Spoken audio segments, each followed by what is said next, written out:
puking my guts out below deck. It was a scene, man. But we stopped in the silly aisles, I remember, and eating the meat and kidney pies, whatever they call them, kidney pies. I don't know. Fish and chips were big everywhere in England. I love that.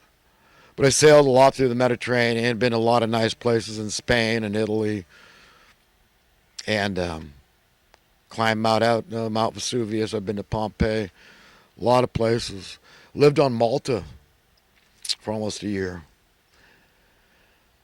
Quite an adventure, and lived in Ireland for almost a year. That was right before we came back to the States, where I got pneumonia. But anyhow, I told you why, what inspired my dad to take the opportunity to move. He had the money from the insurance sale of that house and wanted to move. And the book that he had published, this apple pie, had been yanked off the shelves. That's what I forgot to mention earlier. And he thought that the CIA had it out for him, and he was kind of a little paranoid, I think. So that might have driven him to want to go move to Europe. And maybe he thought there was a hit out on him for writing that book, because it was a satire on the United States government. And being that he was a Marine, he might have been privy to some information that it was questionable that he should have let out, in the book. So it sold millions of copies. He was on a TV talk show that was here at the time. I can't remember the name of it. He talked about it, but it sold real well at first, and then it was mysteriously yanked from all the shelves, censored. And, so that spooked him probably, because we kind of stayed moving and busy, and, I had to be with him all the time, but my sisters and my mom, they stayed together, and they had more stability. They liked that. They didn't want to be on the boat. They were scared, so can't blame them. The guy was scared too, but I didn't get much of a choice. But I was talking about fires and how you can never be too careful in life with some things. It's just too easy to get the best of you. And driving an automobile is one of those things. It's really easy to F up, happen at the blink of an eye, and it's going to be something you may never live down. And when it comes to an accident, don't worry about whose fault it was. Well, it was their fault, and that pedestrian should have been walking across the street, and whatever the case may be. Nevertheless, you have to live with it for the rest of your life. Do you understand? So this is never be too safe. Okay? And so lastly, the last incident that I remember that was really traumatic for me. I think there's been some other stuff that is evading my memory right now. But I remember when I was in my 20s, late 20s at the most, maybe early 30s, I had this 1963. No, it had to be, I guess it was something like that. It doesn't matter. It's 1963 Ford Econoline van. It had a 170 cubic inch straight six-cylinder motor. And it was a kind of a piece of crap. It was an old telephone truck. It still had the little motto that no job is no important and no service is so urgent that we cannot take the time to do our jobs carefully, safely, something like that. But I left it on there. I thought it was kind of cute, nostalgic. So 1963 Ford Econoline. But I remember that I was having problems, and I was looking into, I always have problems, constant problems with these things. The maximum speed this thing liked was about 40 miles an hour. So compound low, 3 on the tree. So it was winding out at 45. So if I took it ever to 50 or 55, that baby was screaming. But I remember it had this rubber fuel line, and somehow it got a pinhole in this thing. And somehow a loose wire from a coil wire, something like that, a spark shot and ignited that so immediately it was like this little blowtorch coming out of that little pinhole in the rubber hose. Can you imagine how freaked out I was? I had a rag right there. I just smothered it. Okay? But I mean, talk about being close to really effing up. Okay? Involving fire. Could it have been my fault? I mean, should I have replaced the hose? Of course. You could always claim it was negligent. Stupid. Idiot. Idiot. Anybody justified to say, idiot. Burning up my van.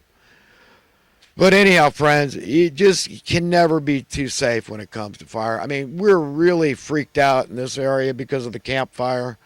We're really freaked out. And although I'm a smoker, nobody has to worry about me. I am the I'm the most cautious person you could ever meet because I really, really know how easily a tiny spark can ignite a huge fire. Even the Bible talks about this, but it's using our words as an analogy, as a figure of speech, as a metaphor, an allegory.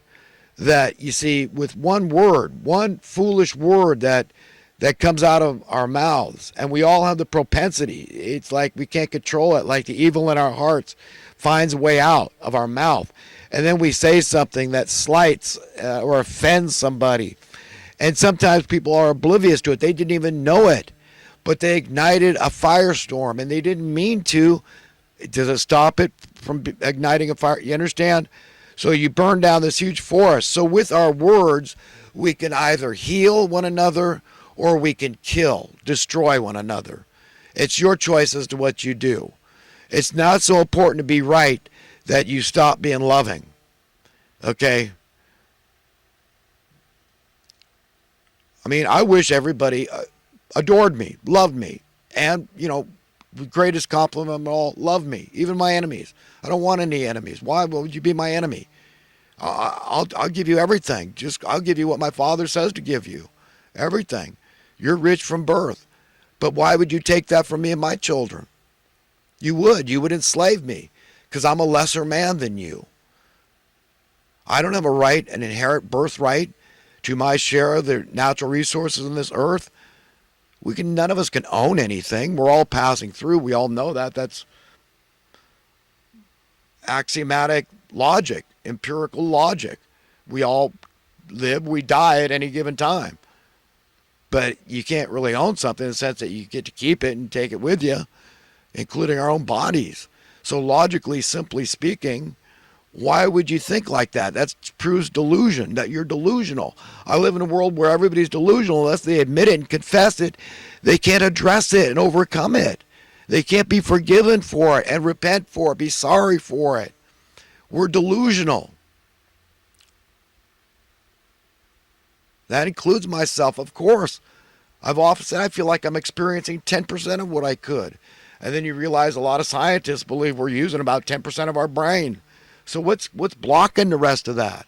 Because I live in this crazy-ass world. I barely know up from down. It's topsy-turvy. It's nutso, man. It's insanity writ large. Madness to the nth degree. It doesn't make any sense, not knowing there's solutions to all the problems, because God gave us a brain to figure out our way out of all of our problems. But we know there's a select group of very evil, very powerful men pulling the strings behind the scenes, calling the shots for humanity. We know about this New World Order cabal. We know about the Georgia Guidestones. We know there's these people that want to get rid of 15 out of 16 people on Earth because they want to get it down from the current 8 billion to 500 million. So you do the math. That's 15 out of 16 people.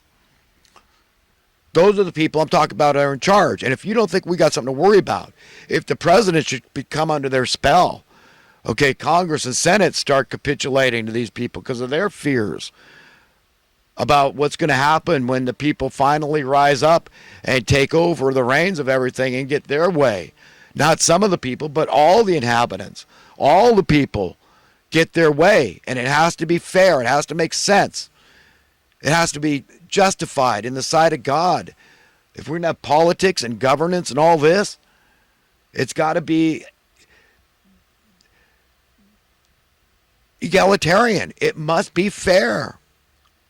There can't be an unlevel playing field. We cannot tolerate this and tolerate it getting more and more extreme and acute with the wealth imbalance keeps growing.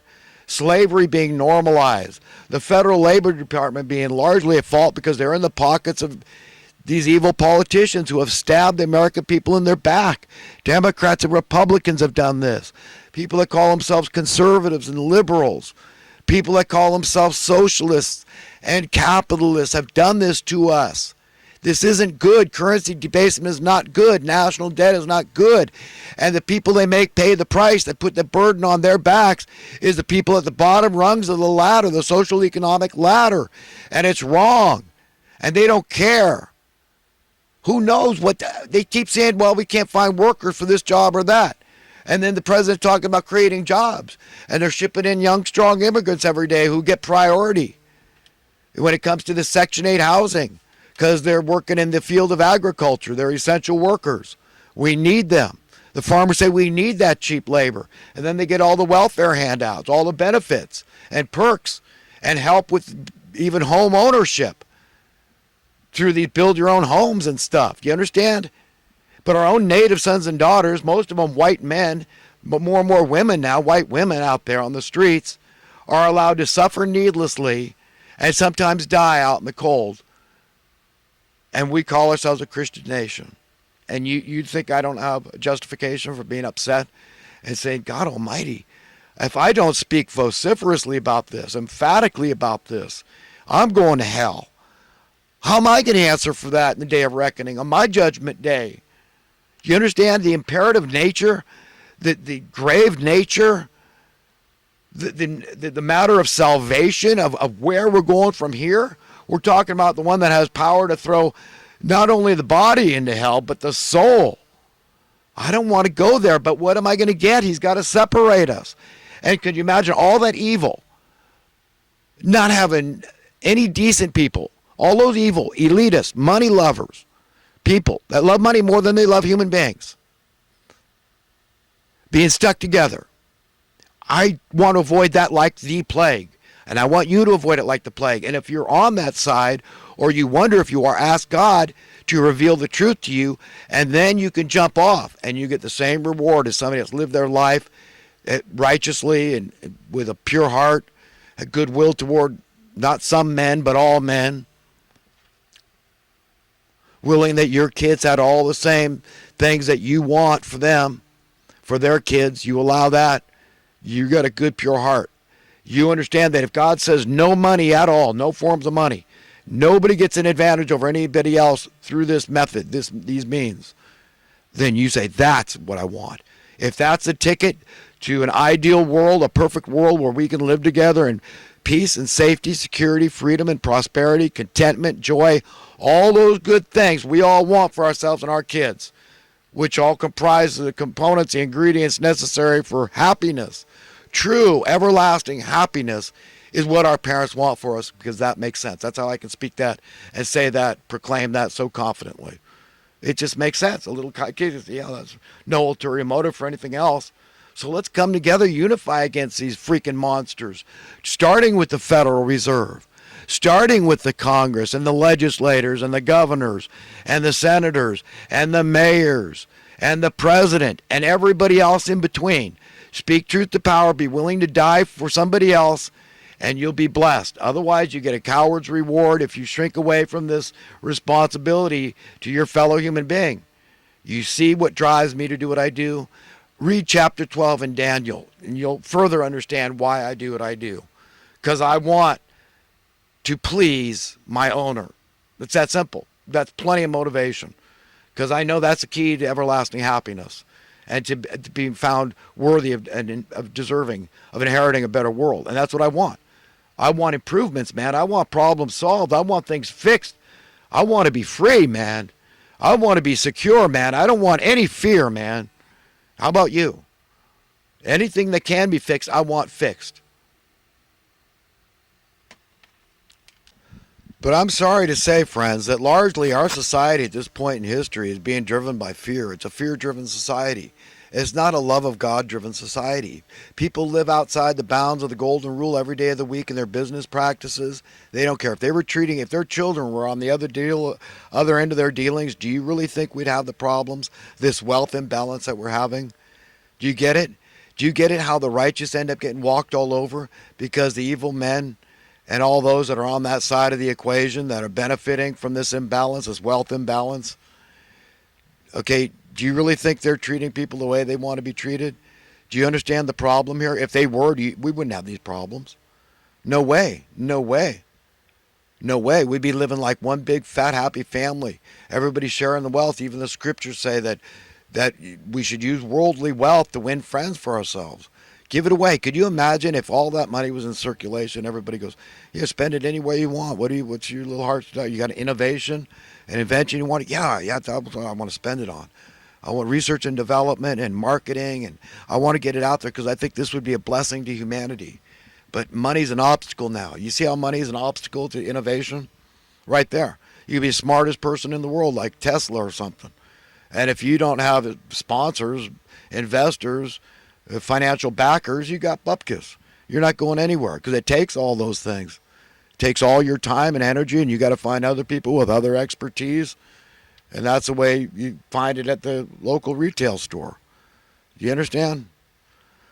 So it's not if God gets his way, but when. It's going to be dramatically different from it is now. You got to see that. You got to admit it. You got to say, God, reveal to me whatever you want me to do. If you want me to change my heart and mind, my values, if they're askew and they're not pleasing you, then reveal it to me and change me. Give me whatever it takes, the wherewithal to